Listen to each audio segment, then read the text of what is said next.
بسم اللہ الرحمن الرحیم۔ السلام علیکم۔ زندگی میں ڈپریشن اور فرسٹریشن کم کرنا چاہتے ہیں تو کامیابی کا معیار مطلوبہ نتائج یعنی رزلٹ کے حصول کو نہیں بلکہ اچھی نیت کے ساتھ اپنے حصے کے کام کرتے رہنے کو بنائیں۔ نتائج ہمارے اختیار میں نہیں، اللہ کے اختیار میں ہے، اور جو چیز ہمارے اختیار سے باہر ہوتی ہے اس کے بارے میں فکر مند ہونے سے پریشانی بڑھتی ہے۔ یہ اللہ تعالیٰ کا احسان ہے کہ اس نے ہم پر نتائج کی ذمہ داری نہیں ڈالی بلکہ صراط مستقیم پر اخلاص سے نیت کے ساتھ چلتے رہنے کی ذمہ داری ڈالی ہے۔ روز قیامت بھی ہم سے نتائج کا سوال نہیں ہوگا بلکہ ہماری نیتوں اور اعمال کا حساب ہوگا۔ لہٰذا اخلاص سے نیت کے ساتھ اپنے حصے کا کام کرتے چلے جائیں اور نتائج اللہ پر چھوڑ دیں۔ اس دنیا میں مطلوبہ نتائج نہ بھی ملیں، اگر اللہ نے ہماری نیتیں اور اعمال قبول کر لیے تو بیڑا پار ہوگا انشاءاللہ۔ اللہ تعالیٰ سے دعا ہے، اے میرے معبود کرم کر، ہمارے ان گناہوں کو بخش دے جو برائیوں اور آفتوں سے بچانے والی پناہوں کو ختم کر دیتے ہیں۔ یا اللہ ہمارے وہ گناہ معاف کر دے جو عذاب نازل کراتے ہیں۔ یا پاک پروردگار کرم فرما، ہمارے ان گناہوں کو بخش دے جو نعمتوں کا رنگ بدل ڈالتے ہیں اور انہیں آفت بنا دیتے ہیں۔ یا اللہ ہمارے وہ گناہ معاف فرما دے جو دعاؤں میں حائل ہوتے ہیں اور قبولیت کی منزل تک نہیں پہنچنے دیتے۔ یا اللہ کرم فرما، ہمارے وہ گناہ معاف فرما دے جو بلائیں نازل کراتے ہیں۔ آمین ثم آمین۔ آج انشاءاللہ سورہ الحشر کی آیت نمبر 10 سے سٹارٹ کریں گے۔ اس کا ترجمہ اور تفسیر تفہیم القرآن سے بیان کروں گی جو اہل سنت جماعت کے لیے ہے۔ اعوذ باللہ من الشیطان الرجیم، بسم اللہ الرحمن الرحیم۔ اور وہ ان لوگوں کے لیے بھی ہے جو ان اگلوں کے بعد آئے ہیں، جو کہتے ہیں کہ اے ہمارے رب، ہمیں اور ہمارے ان سب بھائیوں کو بخش دے جو ہم سے پہلے ایمان لائے ہیں، اور ہمارے دلوں میں اہل ایمان کے لیے کوئی بغض نہ رکھ۔ اے ہمارے رب، تو بڑا مہربان اور رحیم ہے۔ اس کی تفسیر ہے، یہاں تک جو احکام ارشاد ہوئے ہیں ان میں یہ فیصلہ کر دیا گیا ہے کہ فے میں اللہ اور رسول اور اقربائے رسول صلی اللہ علیہ وآلہ وسلم اور یتامہ اور مساکین اور ابن السبیل اور مہاجرین و انصار اور قیامت تک آنے والی مسلمان نسلوں کے حقوق ہیں۔ قرآن پاک کا یہی وہ اہم قانونی فیصلہ ہے جس کی روشنی میں حضرت عمر نے عراق، شام اور مصر کے مفتوح ممالک کے اراضی اور جائیدادوں کا اور ان ممالک کی سابق حکومتوں اور ان کے حکمرانوں کی املاک کا نیا بندوبست کیا۔ یہ ممالک جب فتح ہوئے تو بعض ممتاز صحابہ کرام نے، جن میں حضرت زبیر، حضرت بلال، حضرت عبد الرحمن بن عوف اور حضرت سلمان فارسی جیسے بزرگ شامل تھے، اصرار کیا کہ ان کو ان افواج میں تقسیم کر دیا جائے جنہوں نے لڑ کر انہیں فتح کیا ہے۔ ان کا خیال یہ تھا کہ یہ اموال فما اجفتم علیہ من خیل ولا رکاب کے تعریف میں نہیں آتے، بلکہ ان پر تو مسلمانوں نے اپنے گھوڑے اور اونٹ دوڑا کر انہیں جیتا ہے، اس لیے بجز ان شہروں اور علاقوں کے جنہوں نے جنگ کے بغیر اطاعت قبول کی ہے، باقی تمام مفتوح ممالک غنیمت کی تعریف میں آتے ہیں، اور ان کا شرعی حکم یہ ہے کہ ان کی اراضی اور ان کے باشندوں کا 5واں حصہ بیت المال کی تحویل میں دے دیا جائے اور باقی 4 حصے فوج میں تقسیم کر دیے جائیں۔ لیکن یہ رائے اس بنا پر صحیح نہ تھی کہ رسول اللہ صلی اللہ علیہ وآلہ وسلم کے عہد مبارک میں جو علاقے لڑ کر فتح کیے گئے تھے ان میں سے کسی کے اراضی اور باشندوں کو بھی حضور نے غنائم کی طرح خمس نکالنے کے بعد فوج میں تقسیم نہیں فرمایا تھا۔ آپ کے زمانے کی 2 نمایاں ترین مثالیں فتح مکہ اور فتح خیبر کی ہیں۔ ان میں سے مکہ معظمہ کو تو آپ نے جوں کا توں اس کے باشندوں کے حوالے فرما دیا، رہا خیبر تو اس کے متعلق حضرت بشیر بن یسار کی روایت ہے کہ آپ نے اس کے 36 حصے کیے اور ان میں سے 18 حصے اجتماعی ضروریات کے لیے وقف کر کے باقی 18 حصے فوج میں تقسیم فرما دیے۔ ابو داؤد بہقی کتاب الاموال الابی عبید، کتاب الخراج الیحییٰ بن عادم، فتح البلدان للبلازوری، فتح القدیر لابن حمام۔ حضور صلی اللہ علیہ وآلہ وسلم کے اس عمل سے یہ بات واضح ہو گئی تھی کہ اراضی مفتوحہ کا حکم اگرچہ وہ لڑ کر ہی فتح ہوئی ہوں غنیمت کا نہیں ہے، ورنہ کیسے ممکن تھا کہ حضور صلی اللہ علیہ وآلہ وسلم مکہ کو تو بالکل ہی اہل مکہ کے حوالے فرما دیتے اور خیبر میں سے 5واں حصہ نکالنے کے بجائے اس کا پورا نصف حصہ اجتماعی ضروریات کے لیے بیت المال کی تحویل میں لے لیتے۔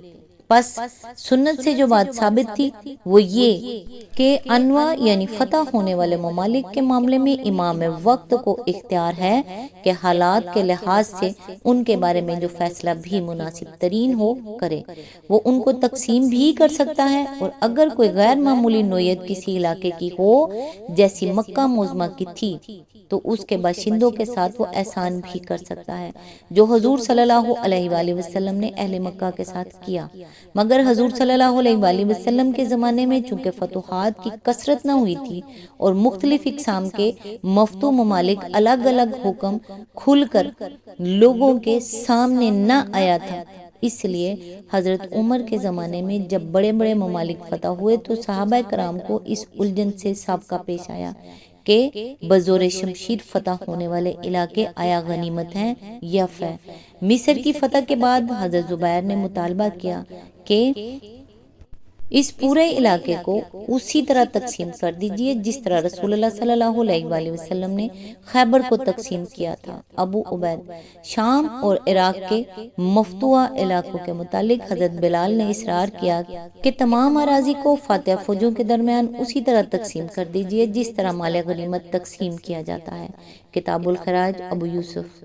دوسری طرف حضرت علی علیہ السلام کی رائے یہ تھی کہ ان زمینوں کو ان کے کاشتکاروں کے پاس رہنے دیجیے تاکہ یہ مسلمانوں کے لیے ذریعہ آمدنی بنے رہیں۔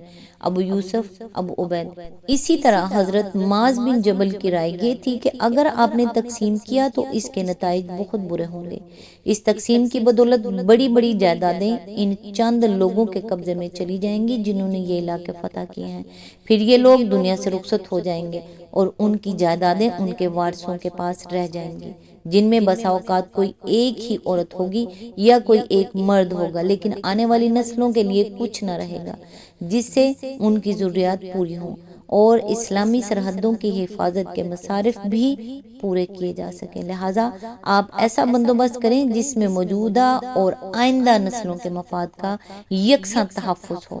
ابو عبید صفحہ نمبر 59 فتح الباری جلد نمبر 6 صفحہ نمبر 138۔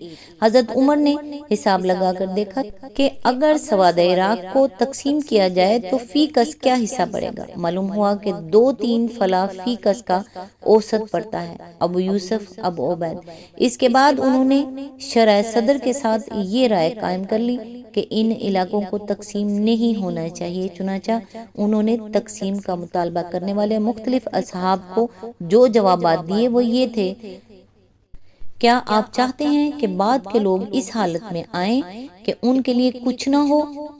ابو عبید: ان مسلمانوں کا کیا بنے گا جو بعد میں آئیں گے اور حالت یہ پائیں گے کہ زمین اپنے کسانوں سمیت بڑھ چکی ہے اور باپ دادا سے لوگوں نے وراثت میں سنبھال لی ہے؟ یہ ہرگز مناسب نہیں ہے۔ ابو یوسف: تمہارے بعد آنے والے مسلمانوں کے لیے کیا رہے گا، اور مجھے خطرہ ہے کہ اگر میں اسے تقسیم کر دوں تو تم پانی پر آپس میں لڑو گے۔ ابو عبید: اگر بعد میں آنے والوں کا خیال نہ ہوتا تو جو علاقہ بھی میں فتح کرتا اسے تقسیم کر دیتا جس طرح رسول اللہ صلی اللہ علیہ وآلہ وسلم نے خیبر کو تقسیم کیا۔ بخاری موطا۔ ابو عبید: نہیں، یہ تو عین المال یعنی ریل اسٹیٹ ہے، میں اسے روک رکھوں گا تاکہ فاتح فوجوں اور عام مسلمانوں سب کی ضروریات اس سے پوری ہوتی رہیں۔ لیکن ان جوابات سے لوگ مطمئن نہ ہوئے اور انہوں نے کہنا شروع کیا کہ آپ ظلم کر رہے ہیں۔ آخرکار حضرت عمر نے مجلس شورا کا اجتماع منعقد کیا اور اس کے سامنے یہ معاملہ رکھا۔ اس موقع پر جو تقریر آپ نے کی اس کے چند فقرے یہ ہیں: میں نے آپ لوگوں کو صرف اس لیے تکلیف دی ہے کہ آپ اس امانت کے اٹھانے میں میرے ساتھ شریک ہوں جس کا بار آپ کے معاملات کو چلانے کے لیے میرے اوپر رکھا گیا ہے۔ میں آپ ہی لوگوں میں سے ایک فرد ہوں، اور آپ وہ لوگ ہیں جو آج حق کا اقرار کرنے والے ہیں۔ آپ میں سے جو چاہے میری رائے سے اتفاق کرے اور جو چاہے اختلاف کرے۔ میں یہ نہیں چاہتا کہ آپ میری خواہش کی پیروی کریں۔ آپ کے پاس کتاب اللہ ہے جو ناطق بالحق ہے۔ خدا کی قسم، میں نے اگر کوئی بات کہی ہے جسے میں کرنا چاہتا ہوں تو اس سے میرا مقصد حق کے سوا کچھ نہیں ہے۔ آپ ان لوگوں کی بات سن چکے ہیں جن کا خیال یہ ہے کہ میں ان کے ساتھ ظلم کر رہا ہوں اور ان کی حق تلفی کرنا چاہتا ہوں، حالانکہ میں اس سے خدا کی پناہ مانگتا ہوں کہ کسی ظلم کا ارتکاب کروں۔ میں بڑا شکی ہوں گا اگر ظلم کر کے کوئی ایسی چیز جو فی الواقع ان کی ہو انہیں نہ دوں اور کسی دوسرے کو دے دوں، مگر میں یہ دیکھ رہا ہوں کہ کسرا کے سرزمین کے بعد اب کوئی اور علاقہ فتح ہونے والا نہیں ہے۔ اللہ تعالیٰ نے ایرانیوں کے مال اور ان کی زمینیں اور ان کے کسان سب ہمارے قبضے میں دے دیے ہیں۔ ہماری فوجوں نے جو غنائم حاصل کیے تھے وہ تو میں خمس نکال کر ان میں بانٹ چکا ہوں، اور ابھی جو غنائم تقسیم نہیں ہوئے ہیں میں ان کو بانٹنے کی فکر میں لگا ہوا ہوں۔ البتہ زمینوں کے بارے میں میری رائے یہ ہے کہ انہیں اور ان کے کسانوں کو تقسیم نہ کروں، بلکہ ان پر خراج اور کسانوں پر جزیہ لگا دوں جسے وہ ہمیشہ ادا کرتے رہیں۔ یہ اس وقت کے عام مسلمانوں اور لڑنے والی فوجوں اور مسلمانوں کے بچوں کے لیے اور بعد کی آنے والی نسلوں کے لیے فے ہو۔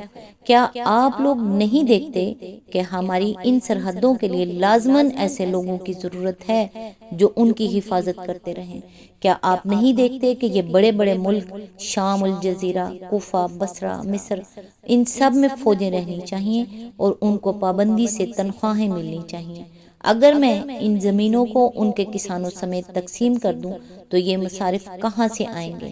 اس آیت کی تفسیر تھوڑی لمبی ہے، لہٰذا آج بس یہیں تک، نیکسٹ انشاءاللہ یہیں سے سٹارٹ کریں گے جہاں سے سلسلہ ٹوٹ رہا ہے۔ تب تک کے لیے دعاؤں میں یاد رکھیے گا۔ اللہ حافظ۔